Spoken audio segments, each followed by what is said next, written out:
Hello friends, this is Ritu and welcome to another video of Hindi pedagogy. तो CTET के online exams का solution हम देख रहे हैं और इसमें 21 दिसंबर 2021 का पेपर 2 आज हम सॉल्व करेंगे। तो हिंदी पैडागोजी का पोर्शन जो है 15 मार्क्स का वो हम इसमें सॉल्व करेंगे।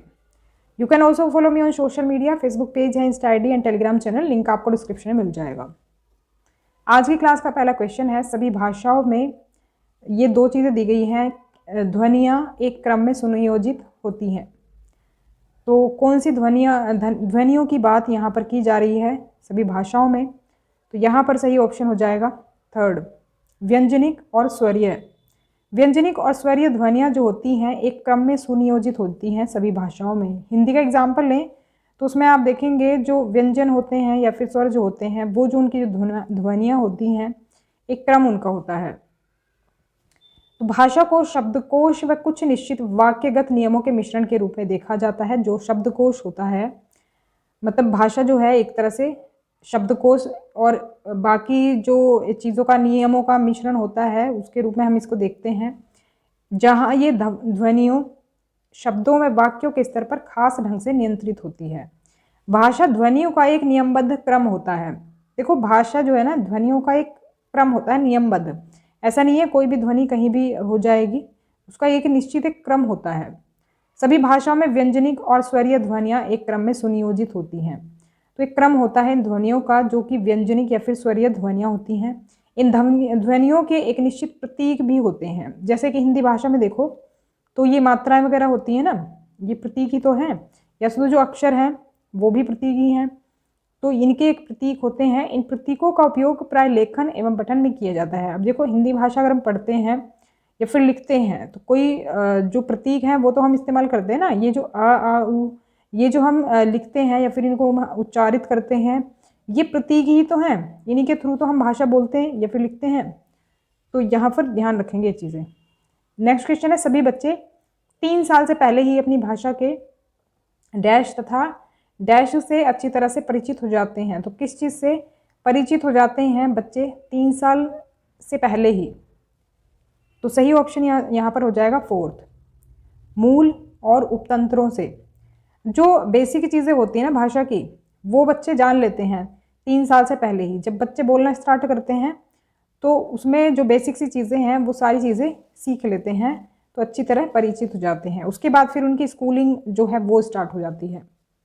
हिंदी हमारी क्या है? तो ये है हमारी राजभाषा। राष्ट्रभाषा बनाने के लिए बहुत बार इसकी डिमांड की गई है हिंदी की, लेकिन राष्ट्रभाषा नहीं बन सकती क्योंकि हमारा जो इंडिया है वो डाइवर्स है, अलग अलग तरह की भाषाएं बोली जाती है। राष्ट्रभाषा नहीं इसको कहा जा सकता, तो इसी वजह से इसको राजभाषा का दर्जा दिया गया है हिंदी को। राजभाषा जो होती है वो भाषा जो कि पूरे राष्ट्र या फिर देश की घोषित भाषा है तथा यह सरकारी औपचारिक राजकाज की भाषा होती है। देखो राजकाज की भाषा है इसलिए राजभाषा इसको कहते हैं। तो संविधान की धारा 343(1) के अनुसार देवनागरी लिपि में हिंदी संघ की राजभाषा होगी। तो लिपि जो है जिसमें हिंदी लिखी जाती है वो कहलाती है देवनागरी। राजभाषा के प्रयोग का क्षेत्र विधायिका, कार्यपालिका, न्यायपालिका सभी हैं।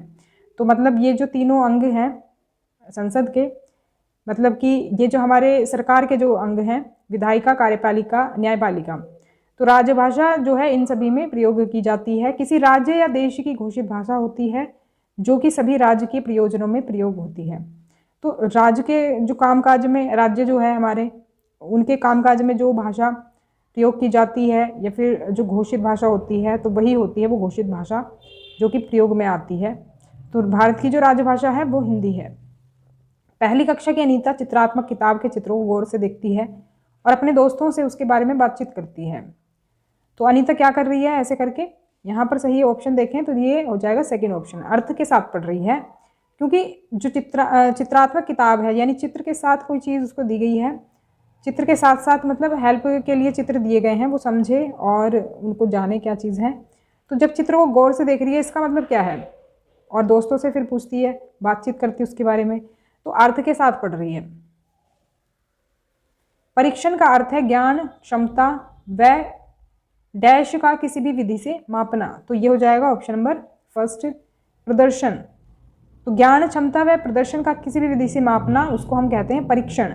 परीक्षण एक तरह से जो असेसमेंट हम करते हैं, असेसमेंट आपने इंग्लिश में सुना होगा, असेसमेंट आकलन कह सकते हैं, परीक्षण कह सकते हैं।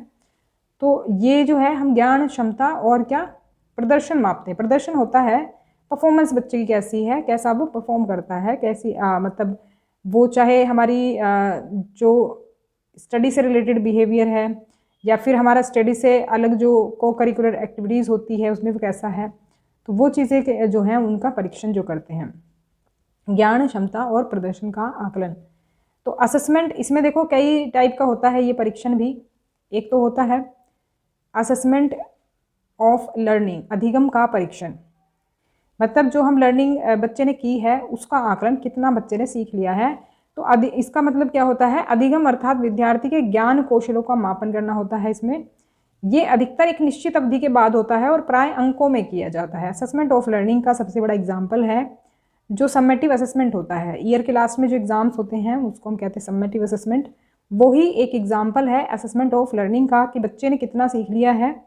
तो अंक दिए जाते हैं ना एनुअल एग्जाम्स के बाद, तो वही होता है ये अधिगम के लिए परीक्षण। असेसमेंट फॉर लर्निंग ये होता है हमारा लर्निंग के लिए, ये वाला असेसमेंट होता है लर्निंग के लिए, जो कि लर्निंग के दौरान होता है।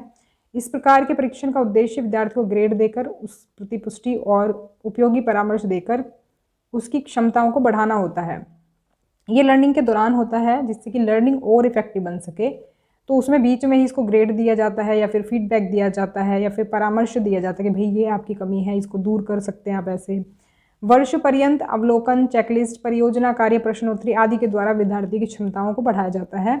तो ये सभी जो पार्ट है ना, ये इसी के पार्ट हैं असेसमेंट फॉर लर्निंग के। लर्निंग के दौरान चेकलिस्ट बनाई जाती है, प्रोजेक्ट कार्य दिए जाते हैं, प्रोजेक्ट वर्क दिए जाते हैं, क्वेश्चनिंग की जाती है, ये सभी आते हैं असेसमेंट फॉर लर्निंग में। यानी कि लर्निंग के लिए हम असेसमेंट करते हैं लर्निंग के बीच में ही। पाठ्यपुस्तक की भाषा ऐसी हो जो कैसी होनी चाहिए, पाठ्यपुस्तक की भाषा तो ऐसी होनी चाहिए जो बच्चों के दैनिक जीवन से जुड़ी हो। ऐसा ना हो कि पाठ्यपुस्तक की जो भाषा है वो बिल्कुल अलग हो गई है उनके दैनिक जीवन से, वो बिल्कुल कनेक्ट ही नहीं कर पा रहे हैं। अगर उनके दैनिक जीवन से जुड़ी होगी जो पाठ्यपुस्तक की भाषा है तो वो अपनी डेली लाइफ से कनेक्ट कर पाएंगे और चीज़ों को बेहतर तरीके से समझ पाएंगे। जैसे कि आपने पॉलिटी की बुक्स देखी होंगी, जो पॉलिटी की बुक्स होती हैं सिविक्स की, अब तो सोशल एंड पॉलिटिकल लाइफ नाम हो गया उसका, उसमें आपको रियल लाइफ एग्जाम्पल्स के थ्रू समझाया जाता है। जैसे वोटिंग का जो कंसेप्ट समझाया गया है वो रियल लाइफ एग्जाम्पल दिया गया है। वो फिक्शनल हो सकते हैं यानी काल्पनिक भी हो सकते हैं और वो रियल भी हो सकते हैं। तो अब जब वो उन स्टोरीज से कनेक्ट करके चीज़ें दी हुई होती हैं, एग्जाम्पल्स दी हुई होती हैं, वैसा ही बच्चे ने अपनी डेली लाइफ में देखा है, तो उससे होता क्या है कि वो कनेक्ट कर पाते हैं चीज़ों को। प्राथमिक स्तर पर बच्चों के भाषा विकास के लिए सर्वाधिक आवश्यक क्या है, ये हो जाएगा ऑप्शन नंबर 3, भाषा प्रयोग के सार्थक अवसर। तो जब भाषा विकास हम करना चाहते हैं बच्चे का, तो भाषा प्रयोग के हम उनको सार्थक अवसर प्रदान करें, उससे जो है ना भाषा का जो डेवलपमेंट है वो तेज़ी से होगा बच्चे का। प्राथमिक स्तर पर हिंदी भाषा शिक्षण का एक उद्देश्य है, तो यहाँ पर सही ऑप्शन हो जाएगा फर्स्ट, बच्चों में अपनी बात कहने की उत्सुकता का विकास करना। अगर हिंदी भाषा का हम शिक्षण कर रहे हैं प्राथमिक स्तर पर, तो उसका एक उद्देश्य है हमारा कि बच्चे अपनी बात जो है एक तरह से उत्सुकता से कह सके। ऐसा ना हो कि जो उनके अंदर के जो विचार हैं वो दब करके रह जाएं, वो अपनी बात को कह सकें। क्योंकि देखो जब हम बात करते हैं किसी से, एक तरह से जो कम्युनिकेशन होता है हमारा, एक दूसरे से जो विचार व्यक्त करते हैं अपने, उसके लिए किसी न किसी भाषा की ज़रूरत होती है। तो हिंदी भाषा शिक्षण का यही उद्देश्य है कि बच्चे जो है ना अपनी भाषा, कोई भी भाषा हो, जैसे कि हिंदी की ही हम बात कर रहे हैं, हिंदी में ही अपनी बात कहने की जो है ना उत्सुकता वो दिखा सकें। ऐसा ना हो कि अपनी बात को दबा करके रखें। तो बात वही है यहाँ पर, संप्रेषण कौशल को दक्ष करती है ये बच्चों में। संप्रेषण वही कम्युनिकेशन जो मैंने बताया, एक दूसरे से विचारों का जो आदान प्रदान होता है, और जो मनोभाव होते हैं उनके मन के जो विचार हैं उसको भी वो आसानी से दूसरों के सामने व्यक्त कर पाते हैं। हिंदी भाषा की कक्षा का एक अनिवार्य सत्य है, तो क्या है अनिवार्य सत्य, 4th ऑप्शन करेक्ट हो जाएगा, बहुभाषिकता। हिंदी भाषा की जो क्लास होगी उसमें आपको बहुभाषिकता देखने को मिलेगी। यानी कि ऐसा नहीं है कि भाई हिंदी भाषी ही बच्चे होंगे, उसमें बाकी लैंग्वेज बोलने वाले भी बच्चे होंगे। बहुभाषिकता क्या है, भाषागत विविधता इसको कहते हैं, भारत की संस्कृति का अभिन्न अंग है ये। भारत क्योंकि आप जानते हैं बहुभाषी देश है, कई सारी लैंग्वेजेस इसमें बोली जाती हैं। भारत की भाषिक विविधता एक जटिल चुनौती है, लेकिन ये एक समस्या नहीं कह सकते हम कि चैलेंजेस हैं इसमें, अलग अलग भाषा बोलते हैं अलग अलग लोग, लेकिन एक समस्या नहीं कह सकते इसको, एक संसाधन हम मानते हैं, क्योंकि बहुभाषिकता भाषा विकास में एक सहायक सामग्री का काम करती है। तो भारत में बहुभाषिकता की स्थिति नई नहीं है, काफ़ी टाइम से है, जो कि इतनी सारी लैंग्वेजेस बोली जाती हैं यहाँ पर। अपने सांस्कृतिक, व्यापारिक और सामाजिक कारणों के फलस्वरूप यहाँ पर बहुभाषिकता बहुत पहले से मौजूद है। अगर आपने जो है हिस्ट्री पढ़ी होगी या फिर आपने पॉलिटी पढ़ी होगी, तो उसमें ये चीज़ें हमने क्लियर करी हैं कि यहाँ पर कई सारे कारण रहे हैं, सामाजिक कारण, व्यापारिक कारण। व्यापार करने लोग आते थे, अलग अलग कल्चर से लोग आते थे, उसकी वजह से नई नई भाषाएँ यहाँ पर जो हैं बोली जाने लगी। भारत की संस्कृति इतनी समृद्ध है कि लोग यहाँ कहते हैं कि कोस कोस पर बदले पानी, चार कोस पर बदले वाणी। तो मतलब ये कहते हैं कि मतलब चार कोस पर वाणी बदल जाती है, ऐसा माना जाता है। प्राथमिक स्तर पर बच्चों की भाषा का आकलन करते समय किस पर सर्वाधिक ध्यान देना चाहिए? ये ध्यान देना चाहिए भाषा प्रयोग की क्षमता पर। थर्ड ऑप्शन करेक्ट हो जाएगा यहाँ पर। अब देखो, भाषा का आकलन करने का मतलब है कि हम ये जानना चाहते हैं कि बच्चों ने जो भाषा है वो कितनी सीख ली है।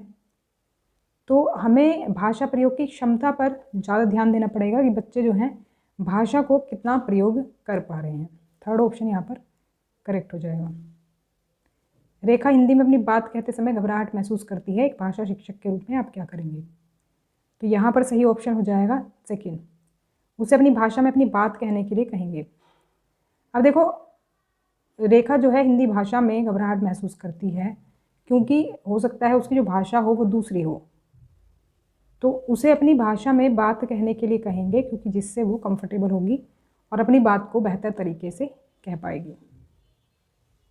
ये अवधारणा कि बच्चे दुनिया के बारे में अपनी समझ और ज्ञान का निर्माण स्वयं करते हैं, तो ये बात कितनी सही है, गलत है, या फिर ये कह सकते हैं आंशिक रूप से सत्य है, पूरी तरह सही नहीं है। तो क्या ऑप्शन सही रहेगा? यहाँ पर सही ऑप्शन हो जाएगा फर्स्ट, ये पूर्णतः सही है, क्योंकि जो बच्चे हैं वो दुनिया के बारे में अपनी समझ और जो ज्ञान है उसका निर्माण खुद ही करते हैं, और ये एक रचनावाद का सिद्धांत कहलाता है। रचनावाद का जो सिद्धांत है ये एक सिद्धांत है जो लोगों को कैसे सीखते हैं के बारे में अवलोकन और वैज्ञानिक अध्ययन पर आधारित है, और ये कहता है कि जो बच्चे हैं वो चीज़ों को अनुभव करने और उन अनुभवों को प्रतिबिंबित करने के माध्यम से दुनिया की अपनी समझ और ज्ञान का निर्माण करते हैं। यानी जो वो चीज़ खुद एक्सपीरियंस करते हैं बच्चे, उससे ही वो अपनी समझ बनाते हैं दुनिया के प्रति और ज्ञान का निर्माण करते हैं कि भाई जो चीज़ें उनको लगती हैं, वो जो दुनिया है बाहर की, उनके अकॉर्डिंग वो वैसी ही है जैसा वो एक्सपीरियंस करते हैं। बच्चों के पढ़ने लिखने में क्या सहायक है? सर्वाधिक सहायक है, सही ऑप्शन हो जाएगा थर्ड, बाल साहित्य। जो बाल साहित्य हैं वो पढ़ने में बच्चे जो है इंटरेस्ट लेते हैं और उसके अकॉर्डिंग जो है वो भाषा भी अच्छे से सीख लेते हैं, तो फिर वो लिखने में भी सहायक होते हैं बाल साहित्य। बाल साहित्य जो है कई सारे फायदे होते हैं इसके, पठन कौशल का विकास करते हैं, पढ़ना सीख जाते हैं अच्छे से बच्चे, भाषिक और संज्ञानात्मक कौशल का विकास करते हैं, सृजनशीलता को रोचक और तथा चित्रात्मक कहानियों द्वारा बढ़ाती है। ये जो क्रिएटिविटी है ना, एक तरह से वो बढ़ती है थोड़ा इंटरेस्ट के थ्रू बच्चों के, या फिर जो पिक्चराइज करते हैं स्टोरीज़ को, उसके थ्रू क्रिएटिविटी बढ़ती है बच्चों में। बच्चों को बड़े स्पष्ट रंगीन चित्रों तथा पाठों के द्वारा पढ़ने की ओर उन्मुख करता है जो साहित्य होता है बाल साहित्य। बच्चों को उत्साही पाठक बनाने के लिए प्रोत्साहित करता है और उन्हें काल्पनिक दुनिया की सैर कराता है। तो उत्साही बनते एक तरह से बच्चे, इंटरेस्ट आता है उनको स्टोरीज जब पढ़ते हैं तो। और जो काल्पनिक दुनिया है, बाल साहित्य जो है एक तरह से काल्पनिक दुनिया ही तो है, रियल स्टोरीज तो होती नहीं है, तो काल्पनिक दुनिया की सैर करते हैं बच्चे बाल साहित्य के थ्रू। तो कई सारे फायदे हैं बाल साहित्य के। बच्चों में हकलाने की समस्या होती है, इसका एक संभावित कारण है, सही ऑप्शन हो जाएगा फोर्थ, आत्मविश्वास का अभाव। देखो, संभावित कारण हमसे पूछा है, ऐसा नहीं कहा कि जो हकलाने की समस्या होती है वो सिर्फ आत्मविश्वास का अभाव यानी कॉन्फिडेंस कम होता है बच्चों में, सिर्फ इसलिए होती है। हकलाने की प्रॉब्लम भी होती है जो नेचुरल प्रॉब्लम होती है, उसके कारण भी बच्चा हकला सकता है, लेकिन जो पॉसिबिलिटी दी गई है कि बच्चों में जो हकलाने की समस्या होती है वो इस वजह से हो सकती है कि बच्चा कॉन्फिडेंट फील नहीं करता, उसे मतलब हीन भावना सी लगती है अपने अंदर, आत्मविश्वास की कमी उसके अंदर रहती है, तो इसलिए भी बच्चा हकला सकता है। एक भाषा शिक्षक का अनिवार्य गुण है, क्या है? शिक्षा शास्त्रीय समझ। शिक्षा शास्त्रीय समझ क्या होती है? देखो, जो भी आप लैंग्वेज पढ़ा रहे हैं वो उसको पढ़ाने का तरीका क्या है, कैसे आप बच्चे को पढ़ाएंगे, वही होती है शिक्षा शास्त्रीय समझ। तो जो भी सब्जेक्ट मान लो हम हिंदी लैंग्वेज पढ़ा रहे हैं, वो किस तरह से बच्चे ज़्यादा अच्छे से समझ पाएंगे, सीख पाएंगे, तो उसको पढ़ाने का तरीका क्या होना चाहिए, उसको पढ़ाने की विधियाँ क्या होनी चाहिए, उसको पढ़ाने का तरीका क्या होना चाहिए, ये सब चीज़ें जो हैं टीचर को आनी चाहिए। तो वही होता है शिक्षा शास्त्रीय समझ एक तरह से। तो जो ये हम पैडागोजी पढ़ रहे हैं, इसमें भी वही चीज़ है कि जो हिंदी लैंग्वेज है हम बच्चों को कैसे पढ़ाएंगे। तो अच्छा जो टीचर होता है उसके लिए कुछ गुण दिए गए हैं, जो कि यहाँ पर हम कह सकते हैं इसमें विषय का पूर्ण ज्ञान भी होना चाहिए टीचर को। अगर अच्छा टीचर हम कहेंगे किसी को, तो उसको अपना सब्जेक्ट जो है अच्छे से आना चाहिए। उचित शिक्षण विधि का प्रयोग करना चाहिए उसको, कि जो बच्चे हैं वो किस विधि से ज़्यादा बेहतर तरीके से समझ पाएंगे। शिक्षण विधियों के साथ साथ ही मूल्यांकन विधियों का ज्ञान होना चाहिए, कि जो उसने इस टीचर ने पढ़ाया है, बच्चों ने उसने कितना सीख लिया है, कितना सीखने की ज़रूरत है, उसका मूल्यांकन करना। वस्तु को सरल और रुचिकर बनाने में समर्थ होना चाहिए टीचर को, कि ऐसा नहीं है कोई चीज़ डिफ़िकल्ट है तो उसको सरल और रुचिकर कैसे बनाएंगे, बच्चे उसमें इंटरेस्ट भी लें और ईजिली उनको समझ में आ जाए। शिक्षा शास्त्रीय समझ मैंने बता दिया कि भई अपना सब्जेक्ट कैसे पढ़ाना है, उसकी समझ होनी चाहिए। ज्ञान पिपासा जो है ये भी एक गुण होना चाहिए टीचर में। ज्ञान पिपासा होता है मतलब सीखने के लिए ललक होनी चाहिए टीचर में। ऐसा नहीं कि वो टीचर खुद को ये समझे कि मुझे तो सब कुछ आता है, वो सीखने के लिए तत्पर रहना चाहिए, नई चीज़ें सीखते रहे, अपडेट खुद को करता रहे। भाषा शिक्षक को स्वयं अपनी भाषा प्रयोग की क्षमता को बढ़ाना चाहिए, अपना भी वो कुछ नए शब्दों का प्रयोग करे, भाषा प्रयोग की जो क्षमता है उसे बढ़ाए। भाषा शिक्षक को व्याकरण का ज्ञान भी होना चाहिए, क्योंकि व्याकरण का सही ज्ञान होगा तभी वो बच्चों को अच्छा समझा पाएंगे। विद्यालय में विभिन्न पाठ्य सहगामी क्रियाओं का आयोजन करने एवं उन्हें सफलतापूर्वक संपन्न कराने में रुचि बोले। जो भी पाठ्यक्रम के साथ साथ जो एक्टिविटीज़ होती हैं उनको भी कराएं और सही से संपन्न भी कराएं उनको। धैर्य का गुण होना चाहिए, बच्चे क्वेश्चनिंग करते हैं, बच्चों की आदत होती है, तो टीचर में इतना पेशेंस होना चाहिए कि उनका पेशेंस के साथ आंसर करें। तो ये सभी जो गुण हैं ये अच्छे अध्यापक के लिए ज़रूरी होते हैं। इसमें सबसे ज़रूरी गुण है शिक्षा शास्त्रीय समझ, जो कि हमारा क्वेश्चन में दिया गया था। तो ये थी हमारी आज की क्लास। वीडियो पसंद आए तो लाइक करें, शेयर करें ज़्यादा से ज़्यादा लोगों को, जिससे ज़्यादा लोगों तक ये पहुँचे वीडियो, और सब्सक्राइब भी ज़रूर करें अगर आप चैनल पर नए हैं, डेली अपडेट्स के लिए, डेली क्लासेस के लिए।